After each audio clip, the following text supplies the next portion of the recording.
ஒரு பிரபலமான நடிகை வாடகை டாக்ஸில வந்திருக்காங்க. வந்து வாலினா எனக்கு நாடகம் எழுதி கொடுங்க, நான் ஒரு நாடக குரூப் ஆரம்பிக்கலாம்னு நினைக்கிறேன், ரொம்ப செலவுக்கே கஷ்டமா இருக்குது, இந்த டாக்ஸிக்கும் பணம் கொடுத்துருங்களேன் அப்படின்னு இருக்காங்க. பணம் கொடுத்துட்டு அந்த அம்மாவை அனுப்பிட்டு கொஞ்ச நேரம் அப்படியே நின்றுக்கிறார். ஏன்னா அந்த அம்மா ஒரு காலத்துல தமிழ் சினிமாவால் கொண்டாடப்பட்ட ஒரு மிகப்பெரிய நடிகை, வந்தவங்களுக்கு எல்லாம் வாரி வாரி கொடுத்த பெரும் பணக்காரி. அப்படியே அதிர்ந்து போய் நின்றுருக்காரு. இன்னொரு நாள் ஒரு இடத்துல இசை அமைக்கிறதுக்காக போயிருக்காங்க. இவர் கவிதை எழுத போயிருக்கிறார். நிறைய பேர் பேசிட்டு இருந்திருக்காங்க. ஒரு பெரிய நகைச்சுவை நடிகர் பக்கத்துல வந்து, வாலி வேலை பார்க்குற பையனை கொஞ்சம் அனுப்பி 555 சிகரெட் வாங்கிட்டு சொல்ல, இந்த பீடியா சாப்பிட்டு ஒரு மாதிரி இருக்கடா, ஒரு பாக்கெட் சிகரெட் வாங்கி தர சொல்.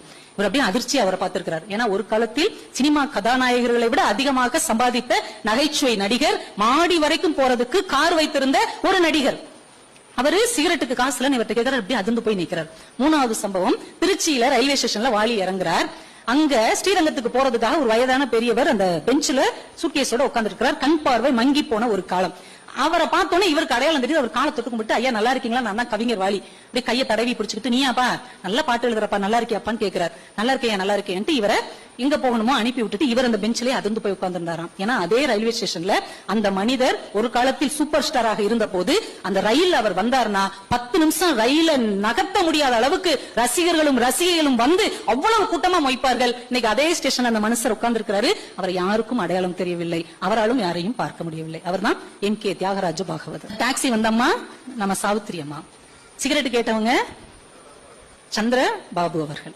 இந்த 3 விஷயத்தையும் சொல்லிட்டு வாலி சொல்றார், எப்பேற்பட்ட உயரத்தில் இருந்த மனிதர்கள், எத்தனை மக்களால் கொண்டாடப்பட்ட மனிதர்கள், தங்க தட்டில் சாப்பிட்ட மனிதர்கள், மாடி வரைக்கும் காரில் போன மனிதர்கள், கடைசி காலத்தில் இவ்வளவு இறங்கி வரக்கூடிய நிலைமை மாறுகிறது என்றால் காலம் மோசமானது.